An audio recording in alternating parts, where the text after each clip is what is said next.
जी नमस्कार, लखनऊ नामा YouTube channel में आप सभी लोगों का स्वागत है। फिलहाल मैं लखनऊ विश्वविद्यालय के छात्रावास में हूँ और मेरे साथ 2 ऐसे छात्र हैं जो पिछले साल बीए का एंट्रेंस क्लियर किए हैं और छात्रावास में भी रह रहे हैं और यहाँ पढ़ भी रहे हैं।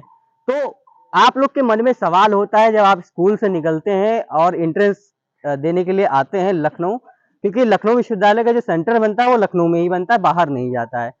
क्या सवाल आते हैं, क्या पढ़ना चाहिए, क्या नहीं पढ़ना चाहिए? क्योंकि बीए में बहुत सब्जेक्ट होते हैं यहाँ पे। क्या उससे सवाल पूछे जाएँगे कि और बहुत सारी कन्फ्यूज़न होती है, मतलब हद से ज़्यादा। अगर कोई कक्षा 12 से निकला है या 12th बोल दे हिंदी में, अंग्रेजी में, हिंदी में कक्षा 12 बोल दें हम लोग यूपी वाले, तो हिंदी अंग्रेजी दोनों में एक वार्ता करेंगे। ये कोई इंटरव्यू सेशन नहीं है, बस एक बातचीत का है कि हम आपसे कुछ सवाल पूछेंगे, कुछ अगर आपको डाउट हो तो हमसे पूछ लीजिएगा। तो ये सवाल होता है बच्चों का कि क्या-क्या सब्जेक्ट हैं जो उनको पढ़ लेने चाहिए और इससे सवाल जो है उनके बीए के एंट्रेंस में आएँगे। कौन-कौन से सब्जेक्ट हैं जिन पे फ़ोकस करना चाहिए और एंट्रेंस में कितने सवाल आते हैं, नेगेटिव मार्किंग होती है कि नहीं होती है? आप लोग खुद ही बता दें, मैं बाद में बता ही दूँगा। जैसे भैया सब्जेक्ट का बात कर रहे हैं। सब्जेक्ट में जैसे कि हिस्ट्री हुआ। एक मिनट में माइक लगा देता हूँ जिससे आवाज़ क्लियर रहेगी। इस सब्जेक्ट में जैसे ये हुआ, हिस्ट्री हुआ, पॉलिटी हुआ और सारे बेसिक्स क्वेश्चन हैं, जैसे कौन क्या हो रहा है, करंट अफेयर थोड़ा बहुत बहुत ज़्यादा इंपॉर्टेंट नहीं है current affair, but history polity थोड़ा सही हो जाएगा, ठीक रहेगा। बेसिक्स बहुत डीपली नहीं रहेगा, नॉर्मल कि गांधी जी के बारे में कुछ पढ़ लीजिए, कहाँ से कहाँ हुआ था, आज़ादी के बारे में कुछ पढ़ लीजिए, कुछ संविधान के बारे में पढ़ आर्टिकल आर्टिकल थोड़ा बहुत पढ़ लीजिए। और लैंग्वेज में हिंदी हुआ, इंग्लिश हुआ, ये लैंग्वेज कर लीजिए। 4 तो ये मेन है हो गए हैं। बाकी थोड़ा बहुत ज्योग्राफी कर लीजिए। ज्योग्राफी के मेन क्वेश्चन जैसे सॉइल के बारे में हो गए और कुछ बड़े-बड़े जैसे कोई बहुत बड़ा हुआ है, पहाड़ है, बहुत बड़ा छोटा हुआ है, देश-विदेश के, वो सब पढ़ लीजिए। बाकी और ज़्यादा रिस्क नहीं, टेंशन नहीं लेना, क्योंकि टेंशन से ही दिक्कत होता है फिर पढ़ने में कि और सब प्रेशर आता है। इसमें प्रेशर नहीं लेना है, नॉर्मल पढ़िए और उसके बाद एग्ज़ाम में भी आ जाइए, आराम से दीजिए क्वेश्चन, माइनस मार्किंग आता नहीं है, 100 क्वेश्चन करने हैं। नॉर्मल 70 कर लिए बहुत ज़्यादा हो गया, 60 मतलब मीन्स 55% कर 55 प्लस क्वेश्चन किए हैं और माइनस मार्किंग हो नहीं रहा है, तो हॉस्टल भी मिल सकते हैं आराम से। थोड़ा-सा जनरल के लिए थोड़ा दिक्कत होता है क्योंकि उनको मिनिमम 200 रैंक तक हो मिलता है, 200-250 रैंक तक। तो उनको थोड़ा-सा ज़्यादा मेहनत करना होता है और एससी के लिए तो ज़्यादा ही फ़ायदा होता है, उनको ज़्यादा ही छूट मिल मतलब जाती है। कैटेगरी की जो छूटें हाँ, मिलती हैं वो मिलेंगी। हाँ। मैं एक चीज़ और, क्योंकि मैं भी बीए का छात्र रहा हूँ, जी। 2017 में मैंने भी इसी विश्वविद्यालय में एडमिशन लिया था। हुँ, तो एक चीज़ मैं क्लियर कर दूँ आपको, जो मेरा खुद का यहाँ ग्रेजुएशन और पोस्ट ग्रेजुएशन का एक्सपीरियंस रहा है बीए और एमए का, मैं बता दूँ। जर्नल सवाल आते हैं जो आपको पढ़ने होते हैं, हिस्ट्री, ज्योग्राफी, इकोनॉमिक्स, हुँ। यही सब पढ़ना होता है और इसमें ये नहीं कि बहुत ज़्यादा ऊपर जाके आपको बहुत डीप में पढ़ना है, बहुत ज़्यादा नॉलेज चाहिए, ऐसा कुछ नहीं होता है। अगर एक बुक की बात करें तो मुझे लगता है लूसेंट परफेक्ट है। जी हाँ भैया, लूसेंट लूसेंट अगर आपने पढ़ लिया, परफेक्ट है। लूसेंट से मैक्सिमम सवाल आपके आ जाएँगे और ये नहीं है कि भैया आप ये सोचिए कि हमको 1 रैंक लाना है, 2 रैंक लाना है, 100 लाना है, 200 लाना है, कुछ भी सोचिए मत। आइए प्यार से मोहब्बत से एग्ज़ाम दीजिए हुँ, और सवाल जो होंगे बेसिक्स होंगे। इसीलिए मैं यहाँ आया हूँ आप लोग से कि मैं बताऊँगा, उनको लगेगा भैया आप 2017 में दिए थे, जी, आपका टाइम पे अलग रहा होगा। आप बिल्कुल पिछले साल जो ही पिछले दिए हैं, साल मतलब जो आपका आने वाला बैच है उनको गाइड करने के लिए मैं ये वीडियो बना रहा हूँ। हाँ। तो specific topic history, geography, economics, computer के भी सवाल आते हैं क्या? कंप्यूटर भैया नहीं आते, उसमें कंप्यूटर नहीं में ज़्यादा आते। फिलॉसफी और इकोनॉमिक्स ज़्यादा आता है। हाँ। फिलॉसफी और इकोनॉमिक्स के लेकिन सबसे सवाल ज़्यादा जो हाँ, जनरल में आते हैं, क्योंकि जो ये पॉलिटी हो गया, ये जनरल क्वेश्चन भी हो जाते हैं, मीन्स कोई करंट अफेयर हुआ तो भी पॉलिटी में ही आ जाता है, तो मीन्स वो पॉलिटी हिस्ट्री हुए, हुँ। जो बीत गया वो हिस्ट्री हुआ, तो वो हिस्ट्री आ जाएगा। फिर वही बेसिस क्वेश्चन है सब। और मैथ हो तो टेंशन नहीं है, बीए के लिए मैथ्स आता आएगा नहीं, रीजनिंग आएगा नहीं, ये सब। और हाँ, लैंग्वेज मैथ आता है, रीज़निंग नहीं जैसे आएगा। मीन्स लैंग्वेज के आ जाएंगे 10 से 12 क्वेश्चन लैंग्वेज के आ जाते हैं। और हिंदी के सवाल होते हैं, हिंदी ग्रामर के क्या?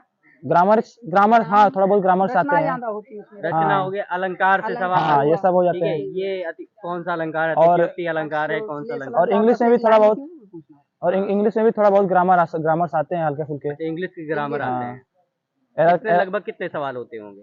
इंग्लिश का मान लें तो 10 से 12-15 क्वेश्चन, उससे ज़्यादा नहीं 15 होते हैं। ठीक है, क्वेश्चन। और हाँ, 10-12 क्वेश्चन्स आते होंगे सब हिंदी, नॉर्मल हिंदी में। सब नॉर्मल सारे होते सब्जेक्ट में 6 से 7 सब्जेक्ट होते हैं टोटल, मिल जाते हैं थोड़ा बहुत छोटे-छोटे इकोनॉमिक्स कुछ हुए 10 क्वेश्चन, इससे हाँ, 10 कुछ मिला-जुला के 100 क्वेश्चन होते हैं टोटल।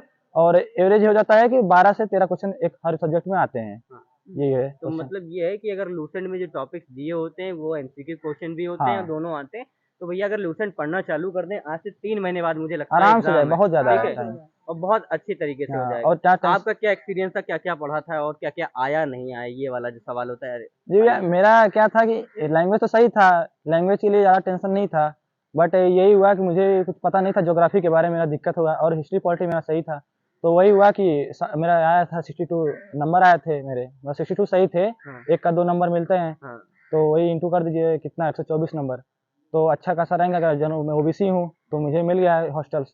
और थोड़ा रैंक से क्या फ़ायदा होता है कि भैया सब्जेक्ट अच्छे हाँ, मिलते ये हैं। चीज़ मैं बिल्कुल क्लियर करना चाहूँगा कि एडमिशन जो लखनऊ विश्वविद्यालय में आप कहेंगे भैया हमारे एक जानने वाले थे, उनका 4 बार 1000 रैंक था, वो भी लखनऊ विश्वविद्यालय में पढ़ रहे हैं। मैं बता दूँ एडमिशन आप बताएँगे, मैं टिक कह दे, ट्रिप कह दे, जो भी बोल ले, जो शब्द आपके मन में टिक ट्रिप बता दो। भैया जितने सब्जेक्ट उसमें चॉइस फिलिंग का जो प्रोसेस जब काउंसलिंग का चलेगा, उसमें अगर सारे सब्जेक्ट उठा के डाल दिए, 4 क्या 4500 रैंक वालों को भी पिछले साल मैंने लखनऊ विश्वविद्यालय में एडमिशन दिलाया है। उसमें दिलाने का मतलब ये नहीं कोई हमने दलाली की है, कुछ नहीं, बस हमने ज्ञान दिया था। ज्ञान ये दिया था कि जितने क्वेश्चन उसमें पूछे गए मेजर, जितने मेजर भर दो, जितने सब्जेक्ट माइनर में सब भर दो, कुछ ना कुछ तो मिल ही जाएगा। मिलेगा क्या, अगर 4-5 हजार रैंक है आपकी, वो मिलेगा, उर्दू मिल जाएगा, पर्शियन मिल जाएगा, ऐसे सब्जेक्ट मिलेंगे जो आपको इंटरेस्ट नहीं है। अगर आपको अच्छे सब्जेक्ट चाहिए जो आपको इंटरेस्ट है, जिसको आपको पढ़ना है, कोई मोटिव लेकर आए हैं यहाँ पढ़ने के लिए कि भैया ये हमको सब्जेक्ट लेंगे, ये हाँ। हमारे करियर के लिए इम्पोर्टेंट है, तो उसके लिए ये जो तरीका बताया इन्होंने, मैं बता रहा हूँ, वो भी ध्यान दीजिए। लूसेंट पढ़िए, उससे ज्ञान लीजिए, उसमें पढ़िए, अभी आपके पास बहुत समय है। और मैं आपसे भी एक्सपीरियंस शेयर करना चाहूंगा कि आपका एक्सपीरियंस क्या था जब आपने एंट्रेंस दिया लखनऊ विश्वविद्यालय का, क्या क्या सवाल आए थे, क्या भैया क्या मैं पूछा गया सबसे पहले बता देना चाहता हूँ कि मैथ्स से कुछ भी नहीं आता। जो जनरल बच्चों की ये वो होता है कि हाँ। मैथ्स से ज्यादा है, मैथ्स से कुछ नहीं आता है, कोई क्वेश्चन नहीं आता है। हाँ, भाई लूसेंट से फिलोसफी और इकोनॉमिक्स से ज्यादा वो करें। इकोनॉमिक्स के जो सवाल होते हैं, मैं भी वो बता दूं, मेरे टाइम पे भी 2017 18 19 20 21 23 चल रहा है, तो मेरा इतने सालों का बता दूं, इकोनॉमिक्स हमेशा डोमिनेट करती है, तो उस पे इकोनॉमिक्स पे जरूर फोकस रखिए। हिस्ट्री और ज्योग्राफी पूछे जाते हैं, वो भी ये नहीं होते कि बहुत ज्यादा बड़े लेवल के। पॉलिटी भी ले लीजिए और थोड़ा सा, हाँ, पॉलिटिक्स आर्टिकल ज्यादा वार्टिकल थोड़े बहुत देख लीजिए। वैसे तो आए नहीं थे ज्यादा आर्टिकल, बट देख हाँ, सकते हैं। मतलब अपने लिए, क्योंकि अपने लिए। पिछले साल आया, शायद इस साल आ सकता है, तो ये जो सवाल है कि भैया पिछले साल आया था, इस साल नहीं आया है, तो दिक्कत हो जाएगी। तो भैया मैं कहूँगा पढ़िए, सारे टॉपिक्स पढ़िए, 3 महीने है, बहुत टाइम है, और एग्जाम से 1 महीना पहले वाला ये नहीं रखेगा, 1 दिन पहले वाला, 1 महीना पहले वाला सही लगता है, 1 दिन पहले एक वाला दिन सही पहले नहीं वाला। लगेगा। विश्वविद्यालय में एडमिशन नहीं मिलेगा, बाहर मिल जाएगा एफिलिएटेड कॉलेज में। और विश्वविद्यालय में एडमिशन लेने का फायदा ये होता है कि बहुत कम फीस में आपको सारी सुविधाएं मिल जाती है, बेस्ट प्रोफेसर मिल जाते हैं, हॉस्टल मिल जाता है, अच्छी रैंक होती है, तो सारी सुविधाएं अगर आपको चाहिए, अच्छे टीचर चाहिए, अच्छे प्रोफेसर चाहिए, अच्छे सब्जेक्ट चाहिए, तो अभी से पढ़ना शुरू कर दीजिए। सब्जेक्ट इन्होंने भी बताए, मैं भी बताया, तो ये रहा पूरा हमारा एक्सपीरियंस। और एक जो कहते हैं ना इंपॉर्टेंट क्वेश्चन, कुछ भी बता दीजिए, ज्ञान दे दीजिए, लेकिन भैया कहेंगे भैया इंपॉर्टेंट क्वेश्चन बता दीजिए। तो इंपॉर्टेंट क्वेश्चन हम एक सीरीज चालू करेंगे, ये एक इंटरव्यू सेशन रहा है, एक इंटरेक्शन की, अपने जूनियर से जान ले क्या क्या सवाल इनके टाइम पे आए थे, और उससे आपको बहुत एक फ्री महसूस हो जाए कि बहुत ज़्यादा लेंथी नहीं होता है पेपर, इसलिए ये इंटरव्यू हमने किया आप दोनों से। मैं आप दोनों का बहुत बहुत धन्यवाद करता हूँ कि आपका आने वाला जो बैच है उसको गाइड कर रहे हैं, और जब वो विश्वविद्यालय में आएंगे तो आप लोग से मुलाकात जरूर जरूर करेंगे, जरूर भैया। ठीक है। इन्होंने जो सब्जेक्ट बताए इन्हीं सब पे फोकस रखिए, और हम लोग ने जितने सब्जेक्ट बताए उन्हीं पे फोकस रखिए, आपका जो एंट्रेंस होगा वो बहुत अच्छे से जाएगा। बहुत बहुत धन्यवाद भैया। धन्यवाद।